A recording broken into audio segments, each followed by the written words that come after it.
Stimuler le réemploi des matériaux de construction en Europe du Nord-Ouest, c'est l'ambition du projet grâce auquel vous nous rejoignez pour cet épisode enregistré à la suite du Depot Live Show, un événement qui s'est tenu en mai 2021.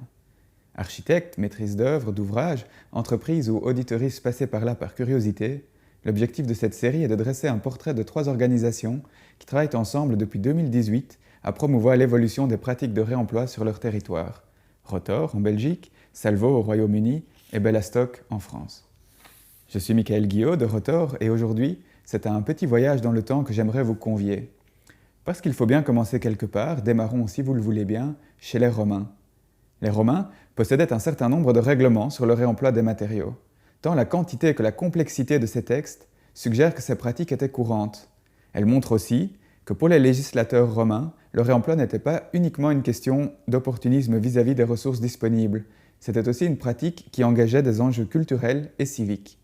Alors que l'Empire commençait à décliner, notamment sous l'effet conjugué d'un changement du climat et de grosses épidémies, chérir les matériaux anciens était aussi une façon de préserver les restes d'une gloire passée. Plus tard, dans la société d'Ancien Régime, le réemploi restait une pratique bien établie. On trouve dans les traités d'architecture du XVIIIe siècle des recommandations très précises sur la récupération des matériaux. L'architecte Pierre Pat, par exemple, dans son traité de 1769, recommande d'effectuer un inventaire préalable des matériaux propres à resservir. Il suggère aussi de s'accorder rapidement avec les entrepreneurs sur la façon de partager les bénéfices liés à la récupération des matériaux, en précisant qu'un tel accord est un excellent incitatif pour encourager le démontage soigneux des matériaux. Restons en France 2 ou 3 révolutions majeures plus tard. En 1903, dans un annuaire des entreprises de construction parisienne, à la section démolisseurs, on découvre que tous les démolisseurs, sans exception, pratiquaient également la revente des matériaux récupérés sur leur chantier. À cette époque, démolition et récupération étaient intimement liés. D'ailleurs, lorsqu'on examine les appels d'offres de l'époque, on se rend compte que les démolisseurs avaient pour habitude de payer les maîtres d'ouvrage pour accéder au chantier. Autrement dit, les démolitions étaient une source de profit, tant pour les maîtres d'ouvrage que pour les entrepreneurs qui y trouvaient des matériaux réutilisables et revendables. Bougeons maintenant à Bruxelles en 1928, sur le chantier de la démolition du palais Granvelle. Les photos d'époque montrent à quel point le chantier était organisé autour de la récupération des ressources. Les matériaux sont démontés à la main, soigneusement triés et entreposés dans la cour d'honneur du palais. Depuis la rue, on peut même voir une affiche annonçant la vente de matériaux de façade. À ce moment, les chantiers de démolition étaient encore de véritables magasins de matériaux. Restons à Bruxelles quelques décennies plus tard. Nous sommes en 1958, au cœur de l'exposition universelle, la première depuis le conflit mondial. C'était un véritable festival de prouesses architecturales qui a été un succès majeur, des millions de visiteurs s'y sont rendus. Mais à la fin de l'événement, une fois la fête finie, il a fallu ranger et démonter les pavillons. Certains ont d'ailleurs été démontés avec un soin particulier et remontés intégralement ailleurs. De pavillons d'exposition, ils sont devenus des écoles, des piscines, des bâtiments de bureaux, des halls d'exposition et même une boîte de nuit. L'histoire peut être une belle source d'inspiration, mais il ne faut pas être naïf. Souvenons-nous que l'Empire romain était fondamentalement basé sur l'esclavage, et selon beaucoup d'historiens, ce n'était pas non plus un modèle en matière de gestion des ressources naturelles.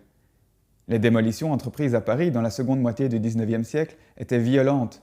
Des écrivains comme Zola et d'autres ont écrit sur l'éventrement de la ville et les motifs qui guidaient alors les développeurs avides de profit et les autorités publiques soucieuses d'asseoir leur contrôle sur les classes populaires. La décision de démolir une œuvre telle que le palais Granvelle est pour le moins discutable.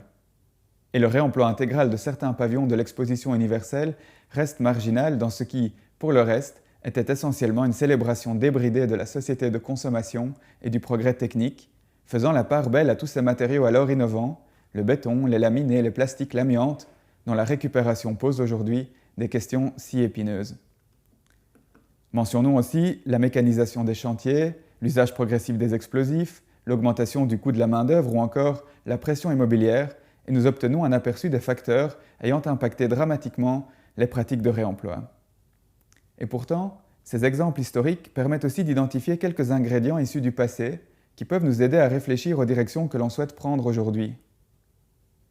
Des législateurs romains, nous pourrions retenir que le réemploi des matériaux doit avancer main dans la main avec des logiques de préservation des bâtiments existants. Ces 2 stratégies ont en commun de prévenir la production de déchets et d'éviter les impacts liés à la production des nouveaux matériaux dont on aurait besoin si on reconstruisait intégralement les ouvrages. C'est d'ailleurs une idée centrale dans la notion d'économie circulaire, telle qu'elle est développée depuis les années 70 par l'architecte suisse Walter Staël. Il propose en effet une transition vers un modèle économique où la production de valeur proviendrait d'activités qui permettent de prolonger la durée de vie de biens existants, via l'entretien, la réparation, la remise en état et le réemploi. Dans une économie véritablement circulaire, on arrêterait d'extraire des matières premières pour produire des objets neufs, rapidement consommés et aussitôt jetés. On apprendrait au contraire à prendre soin de ce qui existe déjà, à vivre avec l'héritage, parfois embarrassant il est vrai, de 2 siècles de production industrielle massive. Dans ses premiers écrits, Staël mettait en avant un modèle dans lequel des petites entreprises décentralisées, ancrées localement, dispersées sur toute l'étendue du territoire et basées principalement sur du travail manuel, remplaceraient les grosses installations industrielles et l'usage massif de combustibles fossiles qu'elles impliquent. Une telle description convient à merveille pour décrire le type d'entreprise que nous rencontrons lorsque nous visitons les revendeurs de matériaux de réemploi en Belgique et dans les pays avoisinants. Si l'économie circulaire est la voie à suivre, nous avons beaucoup de choses à apprendre de ces acteurs existants et de l'expertise qu'ils ont construite, parfois sur plusieurs générations. Du traité de Pierre Pat, nous pourrions garder l'idée que les architectes et les prescripteurs doivent développer des savoirs plus situés à propos des matériaux qu'ils utilisent ou qu'ils réutilisent. À l'époque de Pierre Pat, les architectes étaient encore généralement très impliqués sur les chantiers. On oublie peut-être un peu trop vite que des figures fondatrices de la profession, comme Palladio ou Borromini, ont commencé leur carrière comme tailleurs de pierre. Aujourd'hui, les architectes se sont éloignés des chantiers et des matériaux. Ils s'appuient désormais sur des prescriptions écrites, des normes harmonisées, des procédures complexes de passation des marchés pour communiquer avec les constructeurs et les matériaux. Pourtant, développer une communication fluide entre la conception et la construction est essentiel lorsqu'on travaille avec des matériaux de réemploi qui échappent quelque peu aux procédures standardisées et requièrent une certaine capacité d'adaptation aux contingences. En effet, les matériaux de réemploi possèdent souvent des caractéristiques uniques, liées à leur production d'origine, mais aussi à tout ce qui a pu leur arriver durant leur premier usage. Sous l'effet conjugué de l'usure et du climat, même des produits parfaitement standards finissent par devenir des spécimens plus ou moins uniques en leur genre.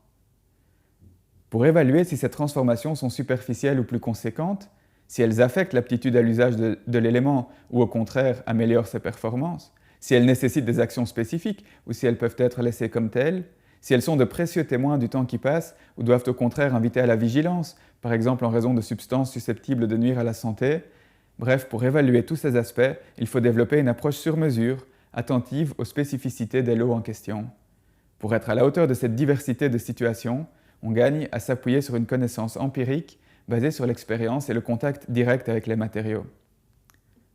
Enfin, il y a une leçon transversale à tirer de ces exemples historiques. Ils démontrent tous que réemployer des matériaux ne nécessite pas nécessairement des outils high-tech. Le réemploi n'a pas attendu pour se développer la mécanisation, les robots, les modèles BIM, les jumeaux digitaux et les procédures complexes de management, bien que tous ces aspects puissent évidemment jouer un rôle dans le développement de ces pratiques de réemploi. Ça, seul le futur nous le dira. Pour l'heure, je voudrais conclure en partageant avec vous quelques ingrédients que nous avons pu identifier à travers les projets que nous avons suivis et les recherches que nous menons avec Rotor. Premièrement, le réemploi bénéficie d'une capacité à décompartimentaliser les positions expertes, à apprendre à se mettre autour de la table et écouter les différents points de vue et construire collectivement quelque chose à partir de ça. Deuxièmement, le réemploi bénéficie également d'un intérêt pour les aspects à la fois techniques et culturels des matériaux. Non seulement ce qu'ils sont, ce dont ils sont capables d'un point de vue technique, mais aussi ce qu'ils signifient et ce qu'ils racontent sur l'économie et sur le monde. Enfin, troisièmement, le réemploi prolifère particulièrement bien lorsqu'on est animé par un goût pour faire les choses différemment, un goût généralement ancré dans la conviction que les défis sociaux et environnementaux qui nous attendent n'en exigent pas moins.